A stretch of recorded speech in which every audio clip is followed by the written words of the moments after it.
Admiral Jack Morrison stood in the command center of Earth's Defense Headquarters. The room was filled with screens showing stars and planets far away. Officers moved around checking computers and talking quietly. Everyone looked worried. They have been waiting for this message for 3 days. The main screen flickered and came to life. A tall alien appeared on the screen. It looked like it was made of blue crystal. Its voice was cold and scary when it spoke. I am High Arbiter Zexville of the Galactic Council. I speak to the species called humanity. The alien's words came through. Machines that changed its language into English. Your people have been moving into space areas that do not belong to you. You have broken old laws that keep peace in the galaxy. Captain Lisa Hayes stood next to Morrison. She was his best advisor for military matters. Her hands became fists as she listened to the alien. She had seen reports about what the Council did to other species who did not follow their rules.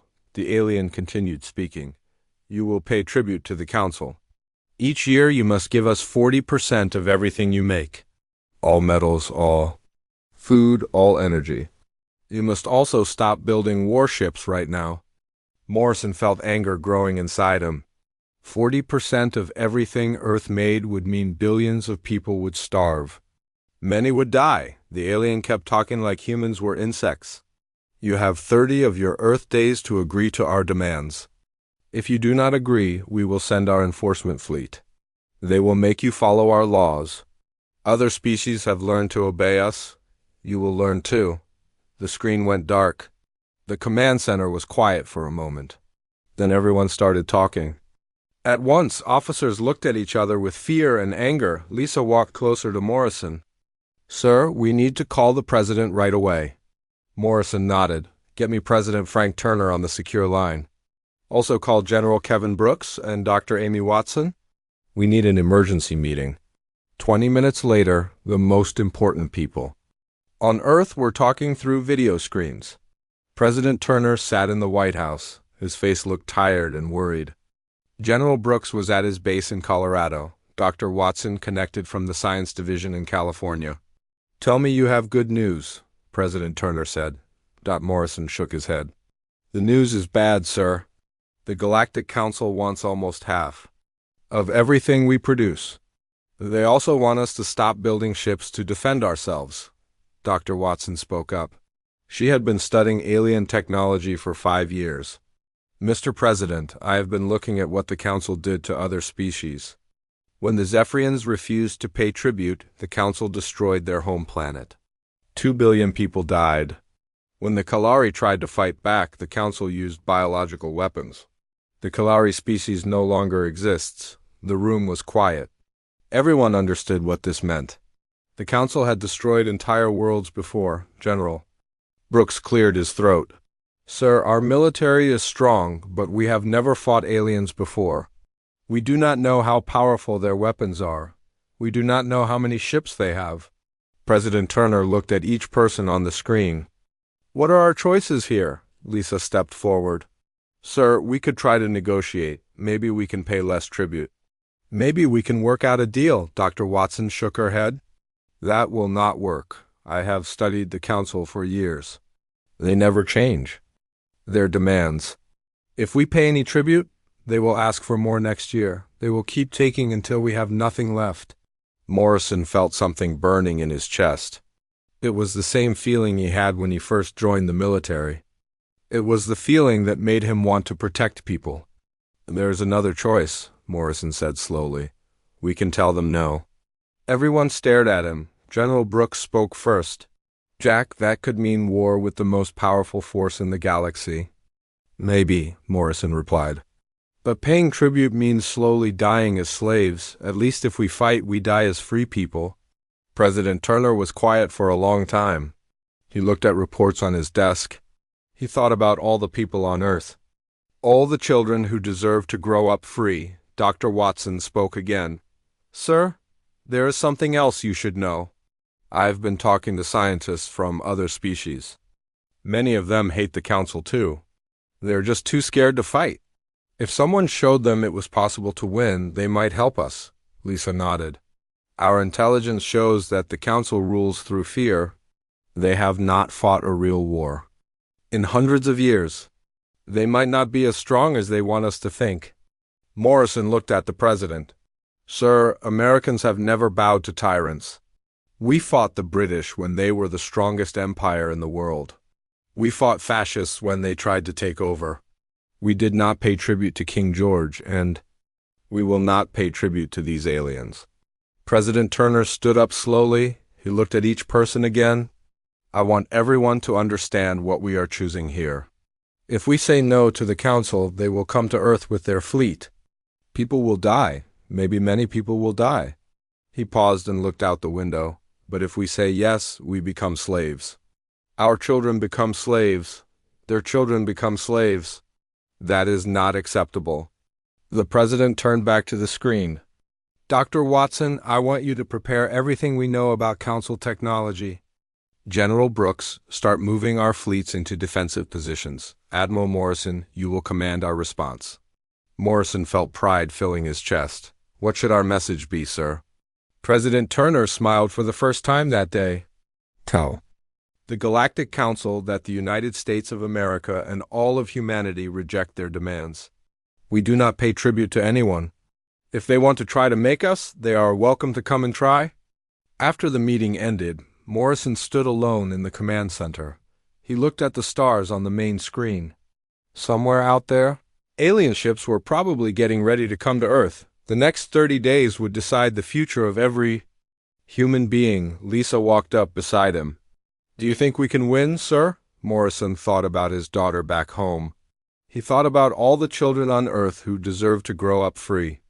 I do not know if we can win, Lisa, but I know we are going to try, and that might be enough.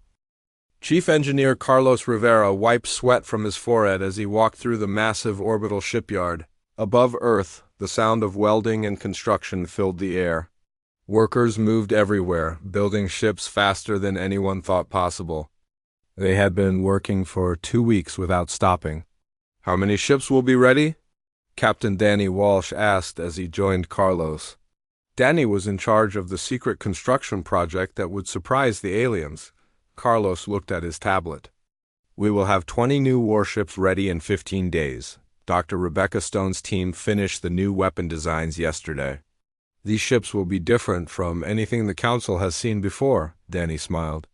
Good. The aliens think we are just scared humans hiding on our planet. They have no idea what we are building up here. In another part of the shipyard, Dr. Rebecca Stone worked with her team of scientists. They had spent months studying pieces of alien technology that crashed on Earth years ago. Now they were putting that knowledge to work.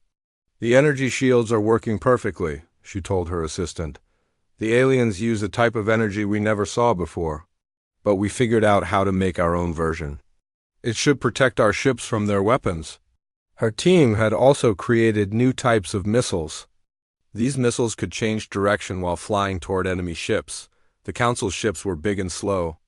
They would not be able to avoid the new human weapons. Meanwhile, Ambassador Helen Carter sat in her office talking to alien diplomats on her computer screen. Most aliens were too scared to help humans, but some were starting to listen. The Council destroyed my people's moon, said an alien that looked like a giant insect. They said we were not paying enough tribute.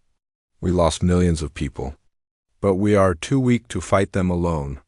Helen leaned forward. You do not have to fight alone anymore. Humans are not afraid of the Council. If we work together, we can beat them. Another alien joined the conversation. This one looked like a tree with eyes. The Council controls the trade routes between star systems. They take whatever they want from cargo ships. My people have been hungry for decades because of them.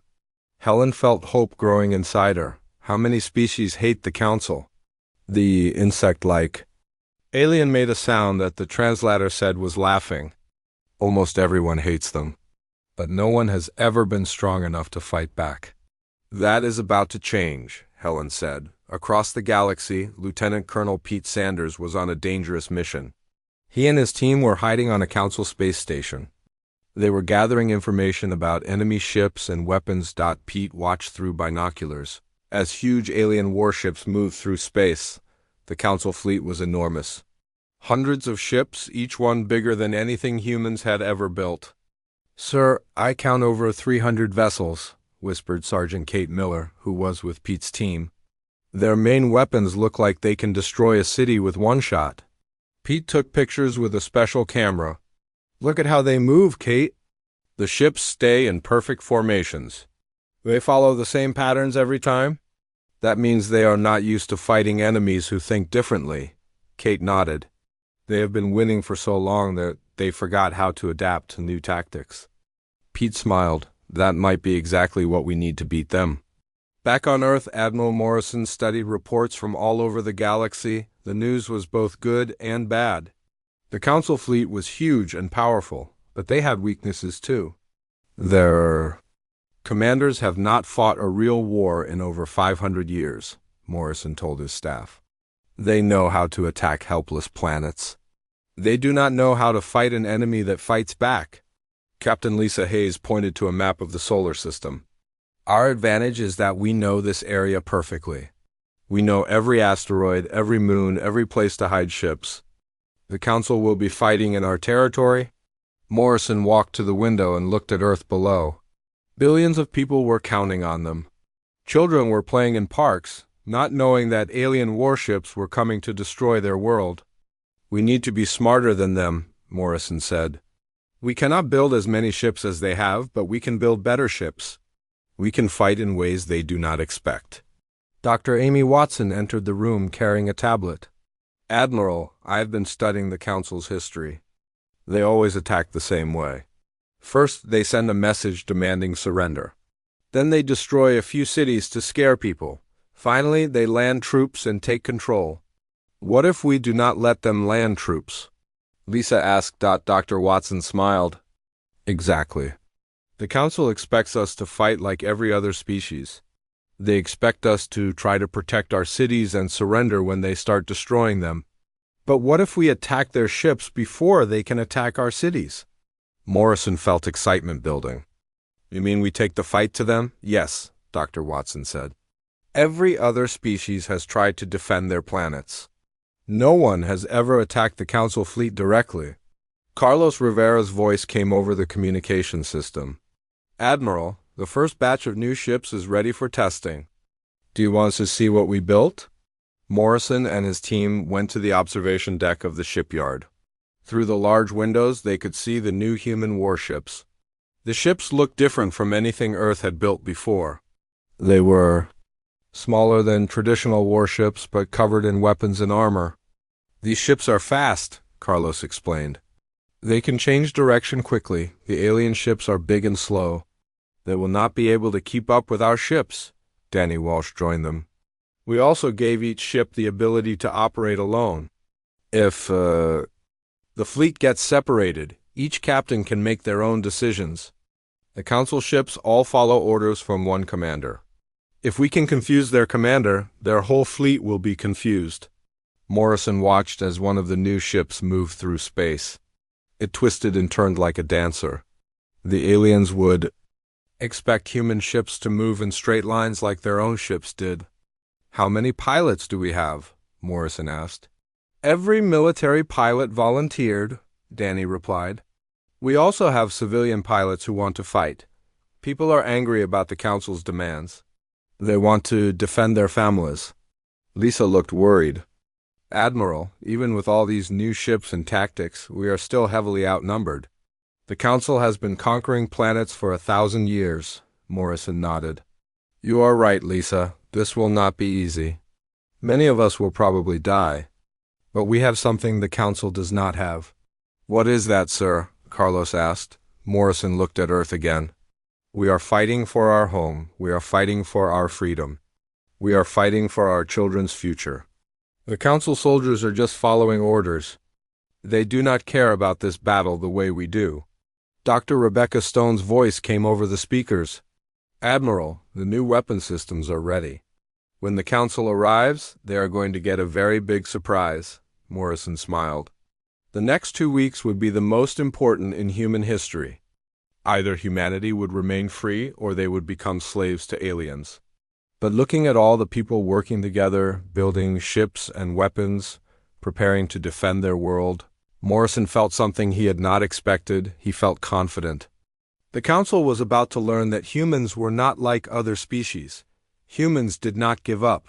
Humans did not bow to tyrants. And humans were about to show the galaxy what freedom was worth. The alarm bells rang through every human ship as the Council fleet appeared at the edge of Earth's solar system. Admiral Morrison stood on the bridge of the UES Defiance, watching hundreds of alien warships move toward Earth like a dark cloud. "Sir, we count 437 enemy vessels," reported Lieutenant Commander Bill Hayes from his station. "Their flagship is the size of a small city," Morrison nodded calmly. "Signal all ships. Execute Plan Alpha. Remember, we are not trying to destroy all of them. We just need to show them that attacking Earth will cost them more than they want to pay." Captain Rick Thompson sat in his fighter cockpit as his squadron prepared to launch. He had been a test pilot before the war started. Now he was leading 24 fighters against an alien armada. His hands were steady on the controls, but his heart was beating fast. "Listen up, wild dogs," Rick said to his squadron over the radio. "The aliens think we will fly in straight lines like they do. They think we will follow their rules. Show them how wrong they are." His fighters shot out from the human fleet like angry wasps. The alien ships were moving in perfect formation, just like Lieutenant Colonel Pete Sanders had reported. The Council. Commanders expected humans to meet them in traditional battle formation. Instead, Rick's fighters scattered in all directions. They moved like Earth animals hunting in a pack. The alien ships tried to target them, but the human fighters were too fast and unpredictable. "Target their sensor arrays," Rick ordered. "Make them blind." The fighters dove at the massive alien cruisers. Rick fired his new missiles at the sensor domes on top of an enemy ship. The missiles twisted through space, avoiding the alien defensive fire.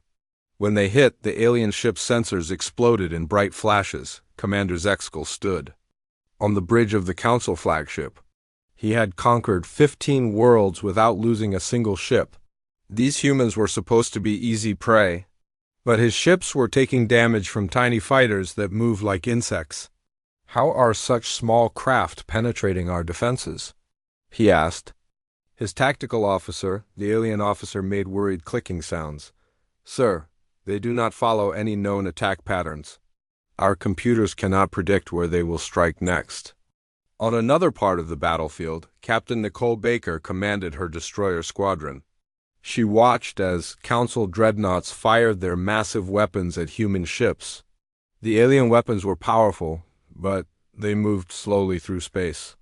"All ships, execute the Terran Gambit," Nicole ordered. Her destroyers suddenly accelerated toward the enemy dreadnoughts. The alien commanders thought the human ships were trying to ram them. They laughed at what seemed like a desperate suicide attack, but at the last moment, Nicole's ships turned sharply and fired their weapons at close range. The alien shields were designed to stop attacks from far away. They could not handle weapons fired from so close. The lead Council dreadnought shook as human missiles tore through its armor. Explosions ran along its hull like fire. The ship began to list to one side as its engines failed. "Impossible," Commander Zexkel whispered. "No species has ever damaged a Council dreadnought." Dr. Alan Price watched the battle from Earth's command center. His new weapons were working perfectly. The alien ships had strong shields, but human engineers had found ways around them. "Admiral Morrison, the energy disruption missiles are ready," Dr. Price reported. "If we can hit their command ship, we can disable their communications," Morrison smiled grimly. "Do it." A single human ship broke away from the main fleet. It was smaller than the other warships, but it carried Dr. Price's most secret weapon. The ship raced toward the Council flagship, dodging energy beams and plasma bolts. When it got close enough, the ship fired a strange missile that did not explode when it hit. Instead, it sent out invisible waves of energy that made all the alien computers stop working. Suddenly, the Council flagship went dark. Its lights went out. Its weapons stopped firing. Most importantly, it could not send orders to the other ship's dot commander. Zexkal watched in horror as his perfect fleet began to fall apart. Without orders from the flagship, individual ship captains did not know what to do.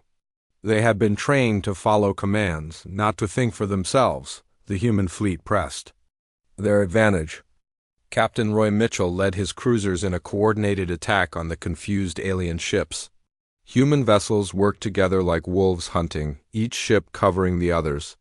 "Their formation is breaking apart," reported Captain Lisa Hayes from her command ship. "They are starting to retreat." Rick Thompson's fighters chased the fleeing alien ships. His squadron had not lost a single pilot while they had disabled dozens of enemy vessels. The aliens were learning that humans were not easy prey. "Wild dogs, let a few of them escape," Rick ordered. "We want them to go back and tell their friends." What happened here? The battle lasted only 4 hours. When it was over, 63 Council ships had been destroyed or disabled. The remaining ships fled toward the edge of the solar system. The human fleet had lost only 7 vessels. Admiral Morrison stood on his bridge, looking at the wreckage floating in space. Among the debris were pieces of alien ships that had ruled the galaxy for 1,000 years. Today, humans had proven those ships could be beaten. "Sir, we are receiving a transmission from the retreating Council fleet," Lieutenant Commander Hayes reported. Morrison nodded. "Put it on screen." Commander Zexkal appeared on the display. His crystalline face showed cracks that had not been there before the battle. His voice shook when he spoke. "This is not over, humans. The full Council fleet will return." "You have made a terrible mistake," Morrison stepped forward. "Tell your Council that Earth is under human protection. Any alien ship that enters our solar system without permission will be destroyed, and tell them something else." Zexkal waited. "Tell them that the species they thought were weak and primitive just beat the strongest fleet in their armada. If, we can do that when we are unprepared. Imagine what we can do when we are ready for you." The transmission ended. Morrison turned to address his crew and all the human ships in the fleet. "Today we proved that the Council can be defeated. Today we showed the galaxy that humans will not bow to tyrants. But this is just the beginning. Word of this battle will spread to every star system. Other species will learn that the Council is not invincible." Captain Lisa Hayes smiled. "Sir, we are already receiving messages from alien governments. Some want to form alliances with us." Morrison looked out at the stars. Somewhere out there, billions of beings were living under Council rule. They had given up hope of freedom long ago, but today, humans had given them something they had not felt in centuries. Hope. The battle for Earth was over. The war for galactic freedom was just beginning. News of humanity's victory spread across the galaxy faster than anyone expected.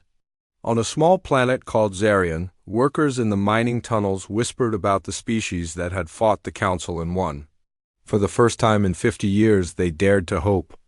Captain Roy Mitchell stood in the meeting room of the human embassy ship as it traveled between star systems. Alien diplomats filled the room, but they were different from before. These aliens no longer looked afraid when they spoke about the Council. "The Kalari Resistance wants to join your alliance," said Ambassador Thix, a reptilian alien whose people had been hiding in asteroid fields for decades. "We have been fighting the Council in secret for 20 years. Now we want to fight them openly." Roy nodded. "What can your people offer?" Thix leaned forward. "We know where the Council keeps their supply depots. We know the routes their cargo ships use.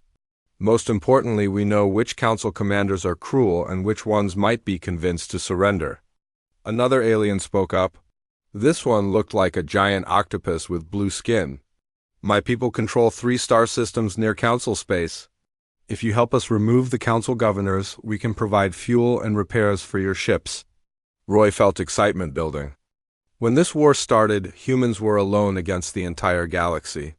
Now they were building an alliance that could actually challenge the Council's power. Meanwhile, High Arbiter Zexthal stood before the Council chamber on their capital world. The massive room was filled with the galaxy's most powerful beings. Crystalline entities, energy creatures, and ancient machines all stared at him with anger. "You told us these humans were primitive," rumbled a Council member that looked like living rock. You said they would surrender after seeing our fleet. Zexville tried to keep his voice steady. The humans fought differently than any species we have encountered. They used tactics that our battle computers could not predict. Tactics? Screeched another council member. You lost 63 ships to creatures that barely discovered space travel a century ago. The highest council member, an entity made of pure energy, spoke with a voice like thunder. This human problem must be solved immediately. Prepare the Grand Armada. Every ship in the council fleet will participate in the destruction of Earth. Zexville bowed. How many ships should we prepare? All of them, the energy being replied. 2,000 vessels. We will not just defeat the humans. We will destroy them so completely that no other species will ever dare to resist us again. Back in human space, General Steve Parker walked through the largest construction project in Earth's history. The orbital shipyards had grown to 10 times their original size. Thousands of workers built ships day and night. How many vessels will be ready when the council returns? Asked Chief Engineer Carlos Rivera as he joined the general. Steve looked at his tablet. We will have 150 warships, plus the mobile fleet bases are almost finished. Carlos smiled. The mobile bases were a brilliant idea. We can move our entire repair and supply operation anywhere in the galaxy. The Council has never faced an enemy that can fight far from home. The mobile fleet bases were Steve's proudest achievement. Each base was like a small city in space. They carried everything needed to keep a fleet operating: fuel, weapons, food, and medical supplies. With these bases, human ships could fight anywhere without needing to return to Earth. Dr. Lavra Davis worked in the medical section of one mobile base. She had been developing treatments for weapons the Council might use against humans. Her research had discovered something important. The Council has used biological weapons against other species, she told her staff. But all their diseases are designed to affect alien biology. Human immune systems are so different that their bioweapons will not work on us. This was huge news. One of the Council's most feared weapons was useless against humans on the planet Draconis. Captain Ben Rogers led his fast attack fleet in a raid against a Council supply convoy. His ships moved like ghosts through space, appearing suddenly to destroy alien cargo vessels before disappearing again. Target the supply ships first, Ben ordered his squadron. The Council needs those supplies to keep their fleet operating. Human fighters swarmed around the alien convoy like angry bees. The Council escort ships tried to fight back, but they were too slow and clumsy. Within minutes, the entire convoy was destroyed. Ben's raids were happening all across Council territory. Every day, alien supply lines were cut. Council commanders were learning that humans could strike anywhere at any time. The effect on Council morale was devastating. Alien crews became nervous and afraid. They started seeing human ships even when none were there. The mighty Council fleet was becoming scared of shadows. Ambassador Helen Carter worked at her desk in the Human Diplomatic Center. Messages poured in from across the galaxy. Species that had been silent for centuries were finally speaking up. The Vorthan Republic wants to declare independence from the Council, reported her assistant. They are asking for human military advisors, Helen smiled. Send them Captain Walsh's team. What else? The miners on Kepler 7 have gone on strike.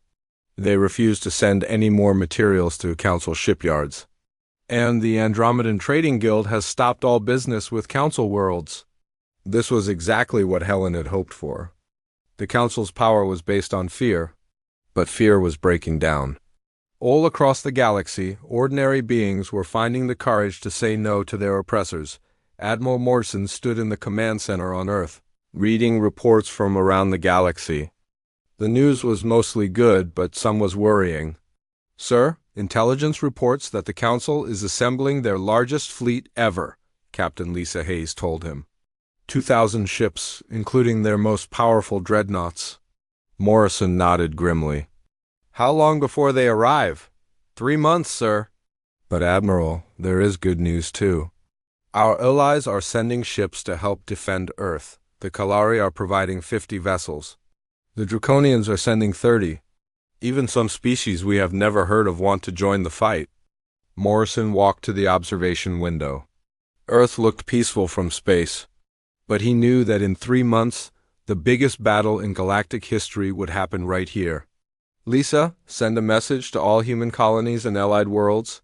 Tell them that the Council is coming with everything they have. This will be the final battle. Either we win and the galaxy becomes free, or we lose and slavery returns forever. Lisa saluted. What should we tell them about our chances? Morrison thought about all the brave humans working in the shipyards. He thought about alien allies who were risking everything to fight beside them. He thought about species across the galaxy who were finally standing up for themselves. Tell them that humans have never lost a war when freedom was at stake. Tell them that we are not just fighting for Earth anymore. We are fighting for every being in the galaxy who wants to be free. As Morrison spoke, construction continued in the orbital shipyards. In distant star systems, human raiders struck at Council supply lines. Across the galaxy, oppressed species prepared for rebellion. The Council was gathering the largest fleet in galactic history, but they were no longer fighting just humans. They were fighting an idea that was spreading faster than their ships could travel, the idea that freedom was worth fighting for. The idea that ordinary beings could stand up to tyrants and win. The idea that the galaxy belonged to everyone, not just the powerful dot in 3 months. That idea would be tested in the greatest battle the galaxy had ever seen. The Council's Grand Armada appeared at the edge of Earth's solar system like a metal storm. 2,000 warships stretched across space, each one bigger than most human cities. High Arbiter Zexthal commanded from the massive flagship that was 10 miles long and covered with weapons. Admiral Morrison stood on the bridge of the UES Retribution, humanity's newest and most powerful warship. Around him, the combined fleet of humans and their allies waited for battle. 400 ships from 20 different species floated in formation, ready to fight for freedom. "Sir, the enemy fleet is beginning their attack approach," reported Captain Joe Martinez from his station. "They are moving in the same formation they have used for 1,000 years. Morrison smiled. "Then they have learned nothing from our last encounter. Signal all ships. Execute Operation Freedom."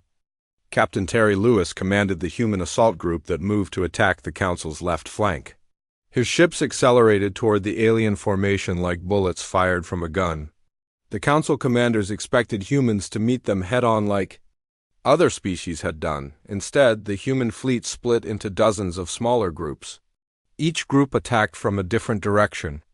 The aliens found themselves fighting enemies that seemed to be everywhere at once. "Focus fire on their command ships," Terry ordered his squadron. "If we can disrupt their communications, their whole fleet will fall apart." His ships dove through the alien formation, firing missiles and energy beams at the Council's communication vessels. The aliens tried to respond, but their massive ships were too slow to catch the quick human fighters on the Council flagship. High Arbiter Zexthal watched his perfect formation crumble. Human ships moved through his fleet like fish, swimming through a net. His weapons could not target enemies that changed direction so quickly. All ships break formation and engage independently, Zexthal ordered, but the Council ships had trained for centuries to fight as one unit.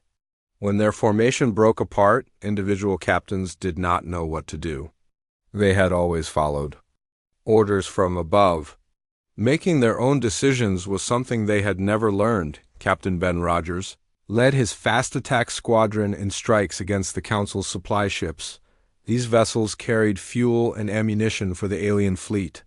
Without supplies, even the biggest warships would become helpless. "Target their reactor cores," Ben told his pilots. "One good hit, and those ships will be out of the fight permanently." His fighters swarmed around a massive Council supply vessel. The alien ship tried to defend itself, but it was designed to carry cargo, not fight battles. Within minutes, it exploded in a brilliant flash that lit up the darkness of space. President Frank Turner's voice reached every human ship through the communication system. He spoke not just to the fleet, but to every person watching the battle from Earth. "Today we fight not just for humanity's freedom, but for the freedom of every being in the galaxy. For too long, the Council has ruled through fear and oppression. Today that ends. The Allied ships fought with courage that surprised even their human partners. Kelari fighters moved like deadly dancers through space. Draconian cruisers used their powerful shields to protect smaller human vessels, species that had been enemies for centuries now fought side by side against their common oppressor. Dr. Rebecca Stone's new weapons proved even more effective than expected. Human missiles confused alien defense systems by changing their electronic signatures in flight.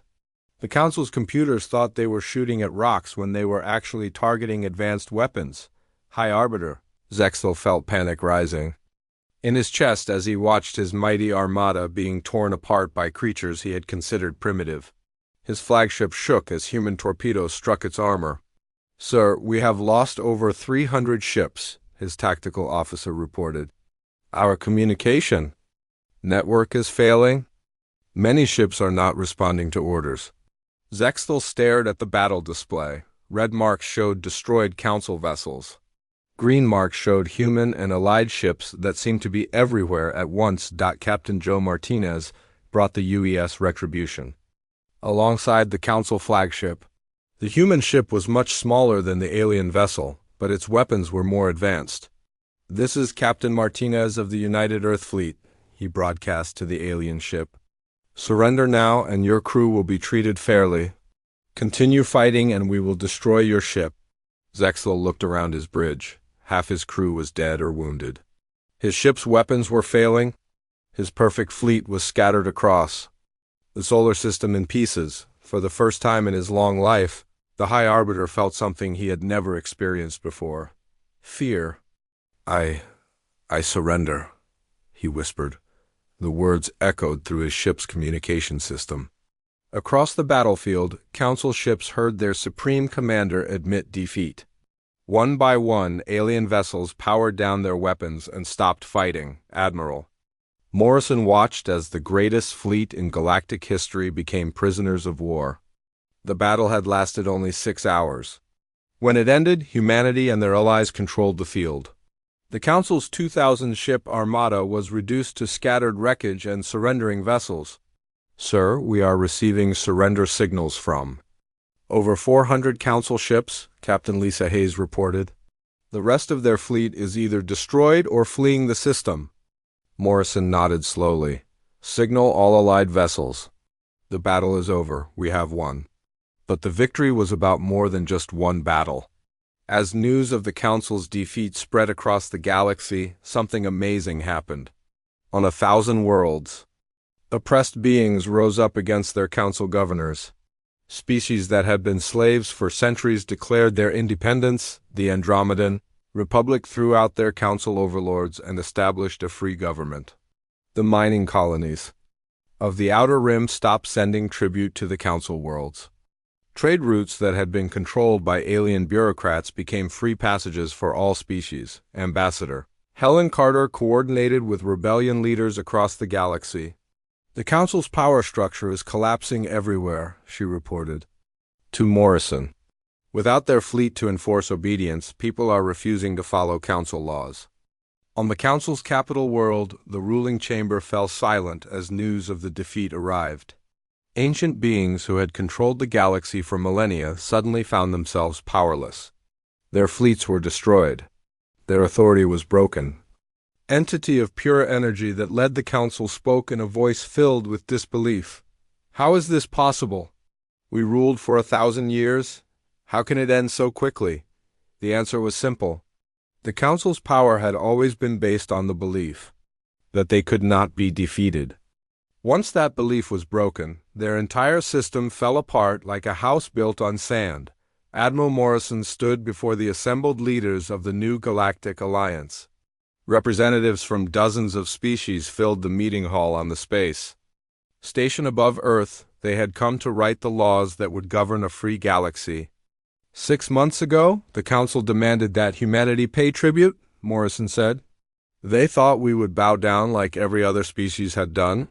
Instead, we showed the galaxy that freedom is worth fighting for. He looked around the room at beings who had once been enemies, now working together as allies. Today we establish a new order based on cooperation, not domination. Based on freedom, not fear, the age of tribute is over. The age of liberty has begun. The assembled delegates cheered in dozens of different languages. Outside the station's windows, ships from across the galaxy traveled freely through space. No one demanded tribute. No one enforced arbitrary laws. The galaxy was free, and it all began when humanity looked at the most powerful force in the universe and said a simple word, no,